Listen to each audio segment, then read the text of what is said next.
There they go. All hell is breaking loose right now in Russia as Ukrainian drone swarms are striking everywhere, striking oil refineries, striking Russian ships, striking Russian infrastructure deep inside Russia. These new Ukrainian FP-1 drones can hit 3,200 kilometers from the front lines. And over the past 96 hours, Ukrainian attack drones have struck nearly 40 Russian oil fuel tankers off Crimea and in some of the surrounding areas as well. The Russian Navy has been incapable of stopping attacks at sea, with nearly 40 vessels hit in the last 96 hours, and Ukraine is documenting each strike and releasing the video of these strikes.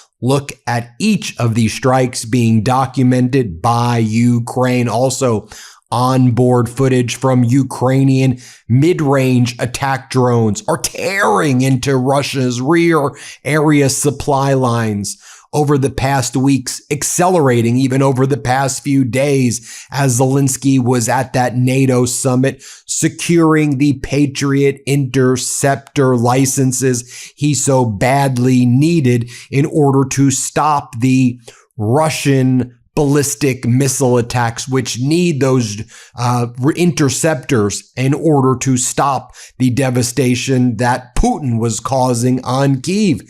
Take a look right here in Donetsk Oblast right there. A Ukrainian Air Force F-16 Fighting Falcon drops this glide bomb on a Russian drone team. Did you see that? Did you see that? Short-range ballistic missiles being launched from Ukraine, multiple on a hourly basis.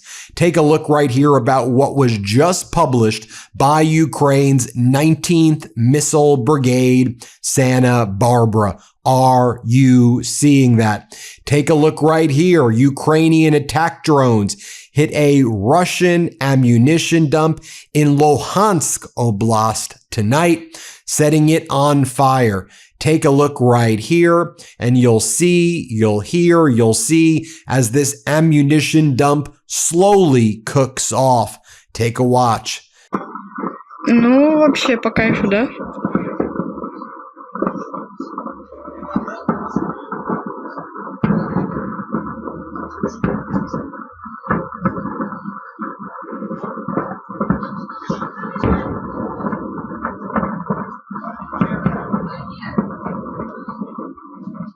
Now, have you seen this one? Ukrainian attack drone successfully struck Russia's Nazhmask refinery in the morning, setting it ablaze.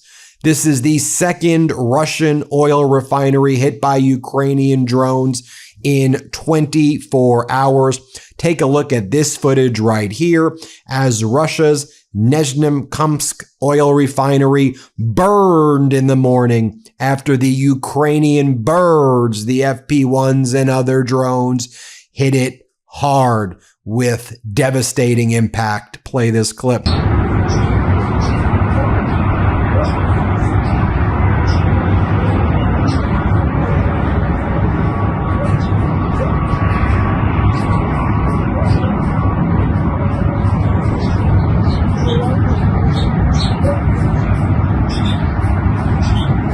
More footage from the refinery at Nizhnekamsk has been struck by drones, and you'll see it burning right there.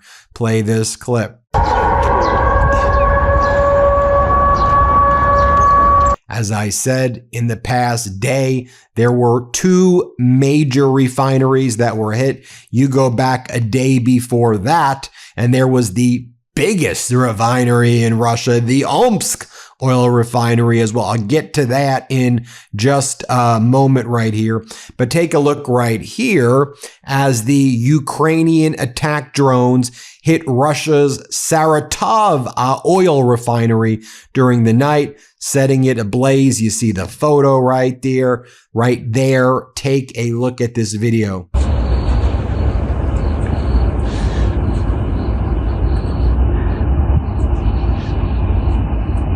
more additional footage of the attack. You can hear those Ukrainian birds whizzing by, and the ingenuity, the innovation right now by Ukraine building out these long-range drone capabilities is unbelievable. Hear the whiz. Here, play this clip.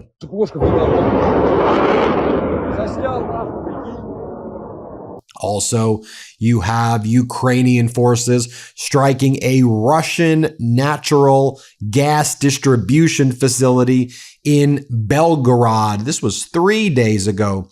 At least one of the HIMARS-launched GMLRS rockets tore a hole in the pipeline, setting it ablaze.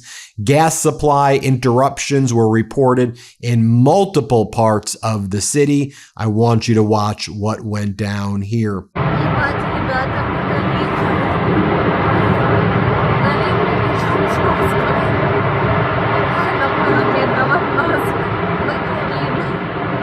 Now, folks, I'm going to make an editorial decision. I'm not going to show some of the FPV drone footage. Those are the smaller drones, which have been killing 25,000 to 30,000 Russian soldiers every single month. Now, the footage that I have does not show what happens when the impact of those drones takes place.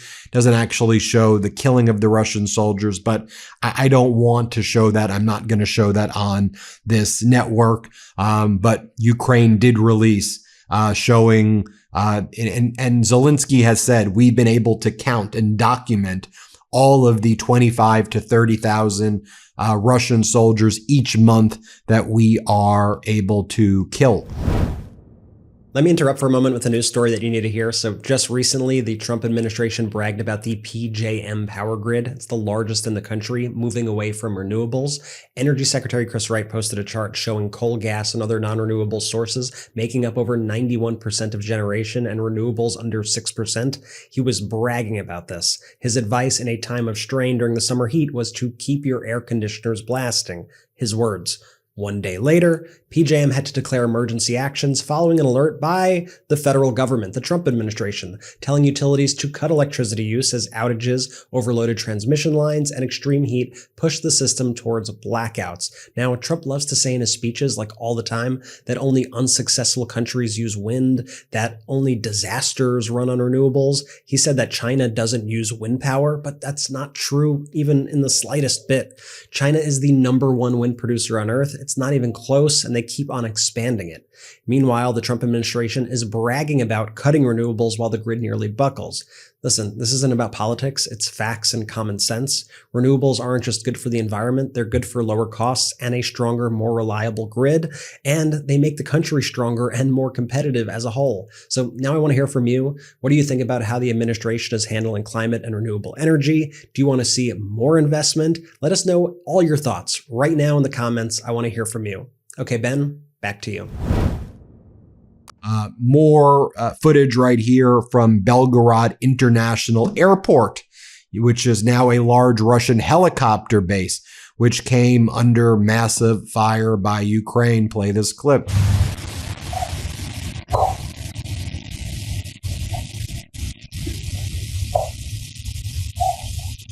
And then, as I noted, the Ukrainian drones struck Russia's Omsk oil refinery at the beginning of this week. Folks, it was 2,500 kilometers away, and those FP1 drones, they had to really go around 3,000 kilometers for the route that it took. Watch what went down there. See for yourself. Let's play it. Там уже очень много стало.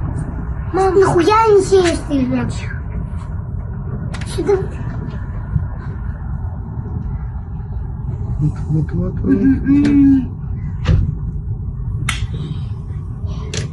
Ты вот упали чуть. В лес? Вот попали в лес, почему?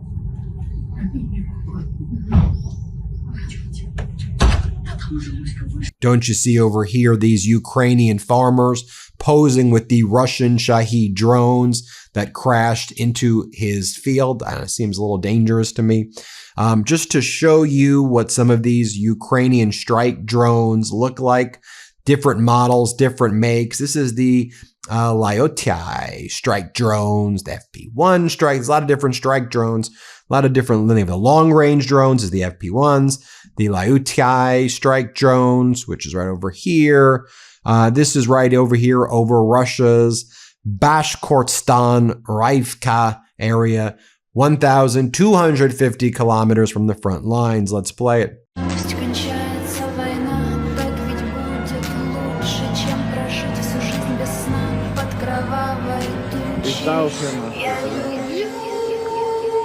Now, as a result of all of this, Russia has had to ban exports of diesel in order to avoid domestic shortages after this massive wave of attacks by Ukrainian drones on the nation's refineries. Also, Vladimir Putin in North Korea, meeting with Kim Jong-un. As you know, North Korea providing lots of soldiers to Russia on the front, and Russia and North Korea have increased their collaboration, their alliance, as North Korea has provided Russia with lots and lots of forces as the losses continue to mount by Russia. Take a look right here at what Zelenskyy posted. Folks, show the B-roll as I read this. Our warriors are carrying out the long-range sanctions plan in response to Russia dragging out the war and continuing its attacks. Recent days saw important successful strikes on facilities supporting Russia's oil sector and sustaining its war policy. SSU warriors struck two oil depots, one in Stavropol and the other in Tver. Both are about 500 kilometers from the front line. Units of Ukraine's defense forces also struck a reserve fuel storage facility located about 800 kilometers from the front, an oil pumping station, in Russia's Ufa, nearly 1,500 kilometers from our border, also came under sanctions. That's what Zelenskyy refers to as his long-range drones. He calls them long-range sanctions. An oil loading terminal in Rosatov region, about 200 kilometers from the front, was sanctioned as well. I thank all of our warriors who make results like this possible every single day. We offered Russia a way to end this war long ago, and every day it chooses to prolong it should bring the reality of war back to where it began, to Russia. Also, Zelenskyy wrote that Ukraine is giving a fully justified response to Russia striking our country and prolonging the war. Today, our long-range sanctions reach the Saratov region, the Tatarstan, and the Bashkortostan, roughly 800, 1,400, and 1,500 kilometers from the front. They also reach the Voronezh region, about 300 kilometers from our border. I thank the warriors of the unmanned system forces and the special operation forces of the armed forces of Ukraine, the security service of Ukraine, and our intelligence agencies for their accuracy. The Saratov oil refinery was hit. Warriors of the special operation forces struck an oil refinery in Tatarstan. Russians must feel that their state is waging this war. I thank everyone who helps defend Ukraine. Here, play this clip.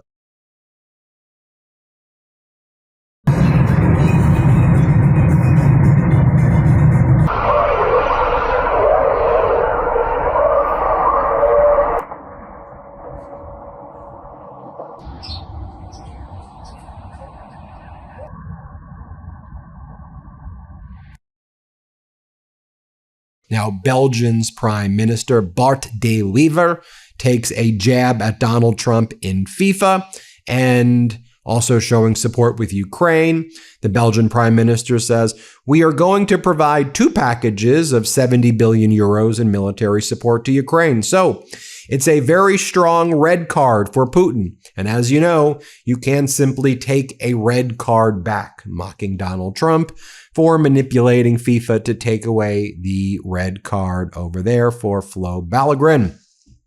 Zelenskyy talked about the successful trip that he had to NATO. And we've been hearing a lot from world leaders who were in NATO. President of Finland, President Stubb. Here's what he has to say. Let's play it. Well, I think our assessment in Finland as Russia's neighbor is to understand that, economic disparity won't end this war.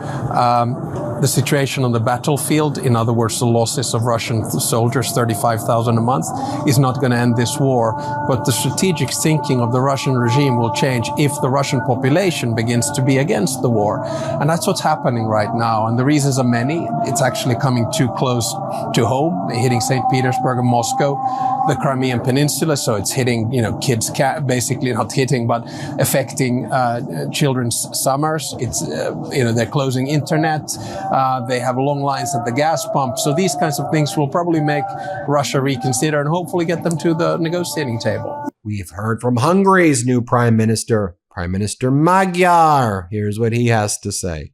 Let me make it very clear concerning the war on behalf of the Hungarian government that Ukraine is the victim and Russia is the brutal aggressor, and Ukraine has the right to defend its territorial integrity. We maintain our humanitarian assistance to Ukraine. We heard from Prime Minister Kristersson of Sweden about Ukraine procuring the Gripens, those great fighter jets out of Sweden. Shout out Sweden and the great work of Gripen maker Saab and the Saab Bombardier relationship as well for those global eyes. Are you kidding me? Here, play this clip. Ukraine is actually procuring the new generation of Gripen fighter, the E generation of it. We have signed a deal with 16 fighter jets. At the same time, we donate the same numbers of pre-owned fighter jets. So we'll deliver altogether 32, even though on different timeline. And then here we have Denmark's Prime Minister, Mette Frederiksen. Here's what she had to say. Let's play it. Therefore, we need a strong NATO. We need an even stronger NATO. We are still the strongest alliance, and let's keep it that way. So my main message today will be, of course, the importance of rearming Europe. We need to step up. Secondly, we need a stronger industrial base in Europe and transatlantic in US.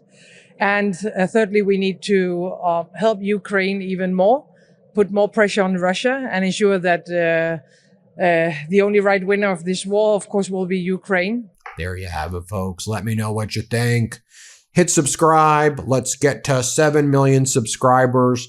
Thank you for watching, everybody. Want to stay plugged in? Become a subscriber to our Substack at MeidasPlus.com. You'll get daily recaps from Ron Filipkowski, ad-free episodes of our podcast, and more exclusive content only available at MeidasPlus.com.